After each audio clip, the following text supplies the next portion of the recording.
This video is going to introduce Assignment 5. In Assignment 5 we will look at selecting from, inserting into, updating existing information, and deleting from a database. There's some initial information up here about the assignment. I'd like to go ahead and start by looking at the diagram for how this assignment is going to flow. You'll see that there are basically 4 pillars that you can go down. You're going to have a menu across the top. Selecting, let's look at the select link.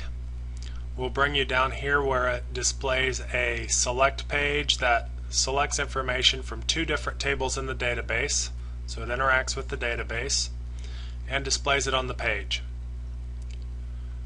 If you click the insert link, you will go to a page that has a form field. You can insert new information. When you hit the submit button, it'll go to a pass-through page, process it using the database, and when it's done it will redirect to the select page so that you can see the results back on the page again. If you select the update link, you'll come to essentially that same page as insert, but it will be auto-populated with information. We're going to hard code ID number 2 just to simplify this exercise a little bit. So it's going to auto-populate ID number 2. You can make changes to it, hit submit. It goes to a processing page, connects with the database once again, and when it's done, redirects to select to show the changes that you have made. And lastly, when you hit the delete link, it is a processing page that deletes it from the database, redirects to the select page that shows you the changes that you have made. So having looked at that, let's go ahead and look at the finished solution for what you're doing in this assignment. You will note that this particular set is going to validate as HTML5 compliant. We've got the select page, which loads like this. We've got 2 different tables in the database, and it's going to pull that data and just display it for us. Now let's say that I want to insert a new item in here. Let's go to insert, and I'm going to just make up a shipper ID. My CSS is a little bit off here, I'll have to fix that. Company name of whatever company, and then a phone number. We'll insert that information, and when it redirects back to the select page, you'll see it displayed. You'll see it displayed down here at the bottom for what we just entered. Now updating is going to hard code the number 2 here. It's just to simplify this assignment a little bit is all. If we come back to the select page, you'll see that number 2 has some garbage that was typed in. So let's go ahead and update that and make some changes, and you can make those changes whatever you want them to be. We'll update that information, which brings us back to this page, and number 2 has been updated with what we typed into that. If we come back to update once again, we can change it to something else, update it again, and so on. Now delete is a processing page, so it's going to pass right through and come back to this page, and it's going to delete the item with number 2. And again, we've hard coded it just to simplify this assignment a little bit. So it's always going to choose number 2. So I'll hit delete, and you'll see number 2 just disappeared from this. Now if number 2 is missing from this table and you go to the update page, you'll get a message that says you must first insert a shipper with ID number 2. So since number 2 is missing, we'll go to insert. We'll insert a shipper with ID of 2. Whatever you want to call that.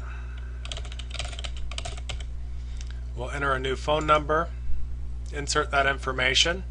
You see that number 2 is there once again, and when you come back to update, it will auto-populate with the new information that was there. And that is it for how the assignment functions. We'll come back up here. The standard page setup requirements for this assignment use XHTML5. You're still going to need this echo statement at the top. Your doc type is going to look like this, so you can copy and paste that into your file. Your HTML tag is going to look like this, and your meta tag is going to look like this for HTML5. So you're going to want to make sure that you have those 4 items correct in your file for the page setup requirements.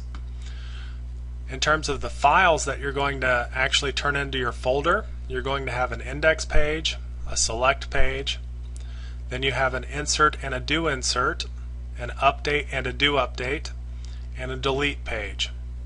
Additionally, you're going to have an includes folder that has 3 more files that we'll talk about in the next video. In this exercise, you're going to access MySQL through PHP I'm providing you with a short list of information. So if you follow that first link out of here where it says download the Northwind tables, and you follow this first link, you'll wind up copying all of this. So you'll do a Control-A and then a Control-C to copy the entire thing, and we will wind up pasting that into the SQL tab in PHP. Now to go ahead and show that, I'll follow this link which will take us out here to PHP. I'll go ahead and log in.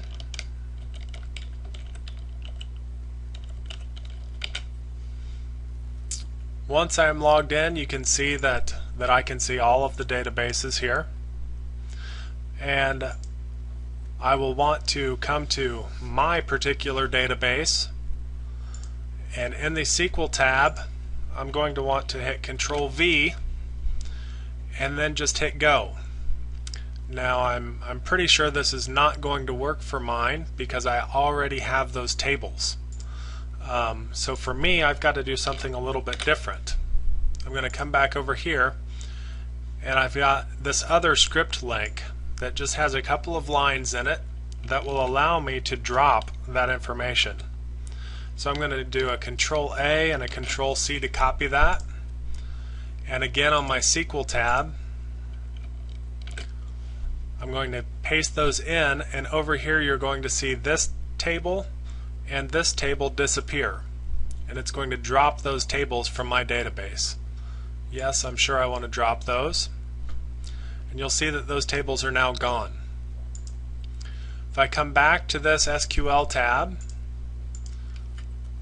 and on our assignment here I come back to this link, do a Control-A, Control-C to copy it, come back to this tab, Control-V to paste, and hit go.